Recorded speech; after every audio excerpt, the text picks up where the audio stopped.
Now, there's been a lot of talk about what is and is not canon in Marvel, especially because we've had so many different things, so many different studios, starting and stopping, multiverses, all kinds of nonsense. Well, according to the Direct, we have some confirmation that Daredevil is, in fact, canon from the Netflix series. And this is really great news for everybody who loved this series, myself included. I really, really enjoy it.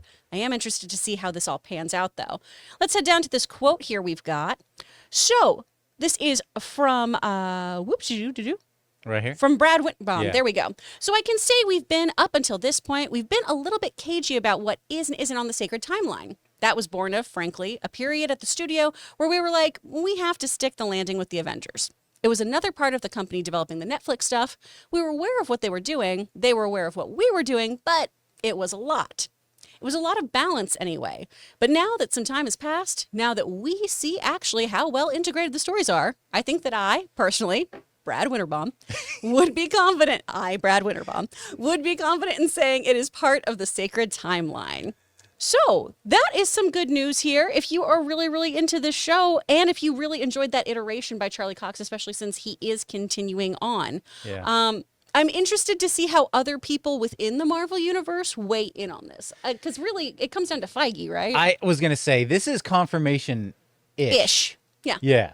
Because unless it comes from the big dog, I don't know. I mean, what was he doing a moment where, he's kind of like gritting his teeth as he's reading this quote? Yeah. Or was he like, did he sanction this quote? Well, and I love the specificity of I, Brad Winterbaum. Yeah.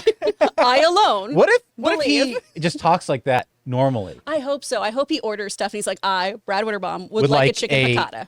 Oh, I was going to say like a Big Mac or something. Oh, there you like go. that. Yeah. Like, okay, well, I didn't need to know your name, but thank you. But thank you so much, sir. Yeah. Well, wasn't there? I didn't watch the Netflix Daredevil all the way through. I think I just finished season 1. There was something with the Kingpin, right? Where he didn't seem to be the same Kingpin, right? There was a little discussion that was going on with that. Well, we saw a different Kingpin from the Netflix series in Hawkeye. Yeah. Yeah. Which is where we saw Echo for the first time. So is he talking in general of everyone in Daredevil or just Daredevil himself? Like, is that... he's saying that show's canon. Oh, okay. Yeah. I've always thought, too, and I know we have had, this is a different version of the Kingpin. I always really liked the headcanon that this was a Kingpin who was so negatively affected by the snap. Right? So we already, if we have Netflix's canon, we saw his whole empire crumble. We saw everything go away. Where is Vanessa? Where is everyone? Right? So then the snap happens and he has absolutely nothing, no connection. So then that's when he becomes more of this Hawaiian shirt wearing that makes sense. schmuck. That right? makes Who has sense. to Him and build Hulk the should get empire together. again. I bet they go to the same barbecues. Yeah. They for sure shop at the same store. Big and tall and Hawaiian. I would like a hot dog, please. As much as people loved the Daredevil series, do you think this is a good idea for them to continue on with that Daredevil? Or should he be a little bit more super powered like in the comics? Like you know what I mean? Well, like you know to what? match up with Spider-Man. What's interesting is in the quote, he says this goes back to Avengers and they just weren't sure because Avengers had to stick the landing. And I believe that at the time. But I don't believe that throughout all this time, it's been about the Avengers. Yeah. And so when you say that, the tone was different. And now we're seeing in this Echo, the tone seems to be a little bit back to the Netflix, right? Up that violence factor. And so now they're able to say, oh, yeah, it's canon. Now, the people, like Foggy and all of them, are they recast? If they're recasting, but they're still playing the same characters with the same experiences, then absolutely I could say, yes, this is definitely sacred timeline. Sure. But if suddenly they're like, different experiences, different, you know what I mean? It's we not meet sacred. Foggy all of a sudden or something, then it's not the same case. Yeah. And to your point, Ray, I think the show did a really good job on Netflix showing that kind of idea of not quite echolocation, but essentially echolocation, of having very heightened senses, the smell, being able to see but not really see in a traditional sense. I don't know how that kind of scales up with some of the other powers. Right. But I've always loved boots on the ground characters. Yeah, me too. But then in a way, I think it would be cool just to see him scaling these high skyscrapers and like jumping down to another, like in the comics. In She-Hulk. Is going to see exactly. That's great because in She-Hulk, we see this iteration. Yeah. And I mean, he literally flies over, and that's a 4-story building, structure. Yeah, that's not your typical I don't parkour. know about you, but my knees can't take that impact. No. My knees would end up like 100 yards My knees outside are of 36 years old. So they they can't showed do a little much. bit of that in She-Hulk. In She-Hulk, but now, Okay. but now here when we see like these shots from the Echo trailer, he's back in his red suit. He looks a lot more like the Netflix Daredevil. Yeah. Here's another shot of him from the second trailer or third trailer that came out in Echo. Also, I know he's in this trailer, but guys, don't expect to see a lot of Daredevil in this. Like, I don't want people to get their hopes up and he's like in a one episode arc again, like in, I honestly am just kind of putting my expectation of like, let's set it below thinking that somebody like Thanos was going to be in the Marvels. You know? Let's set it below. Like, do I think I even care? Yeah. And then if I do care, then it's great. If he's there, lovely. I love that kind of tie-in. But I kind of almost want it to be in the same way that he showed up in No Way Home.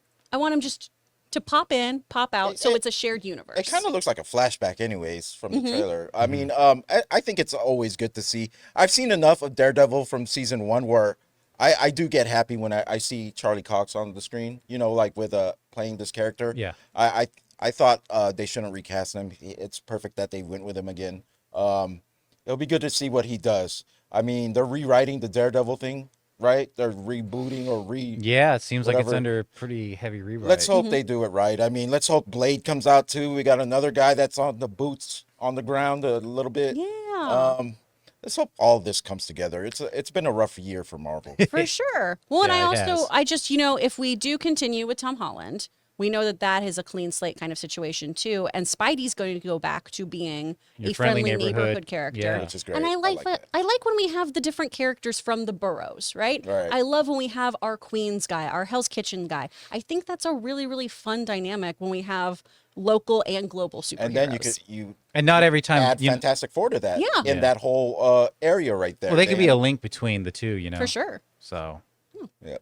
Well, wonderful. Guys, let us know what you think. Do you truly believe this is Netflix's Daredevil part of the sacred timeline, or is this just one person's opinion? Let us know your thoughts in the comments, all right? Guys, we want to take a second to thank a sponsor of this video, Mint Mobile. On average, it takes about 30 days for a person to break their New Year's resolution. So if saving money was on your 2024 list, your odds aren't looking that great. Luckily, I have a 100% guaranteed way to save you money this year. Just switch to Mint Mobile. For a limited time, wireless plans from Mint Mobile are $15 a month when you purchase a 3-month plan. That's unlimited talk, text, and data for $15 a month. I've told you guys many times that after switching to Mint Mobile, I am spending less than a third on my cell bill than I used to with a major carrier. Say goodbye to your overpriced wireless plans, jaw-dropping monthly bills, and unexpected overages. All Mint plans come with unlimited talk and text plus high-speed data delivered on the nation's largest 5G network. And don't worry about having to change phones or numbers. Use your own phone with any Mint Mobile plan and bring your phone number along with all your existing contacts. So guys, to get this new customer offer and your new 3-month unlimited wireless plan for just $15 a month, go to mintmobile.com/Campea. That's mintmobile.com/Campea. Cut your wireless bills to $15 a month at mintmobile.com/Campea. Additional taxes, fees, and restrictions apply. See Mint Mobile for details.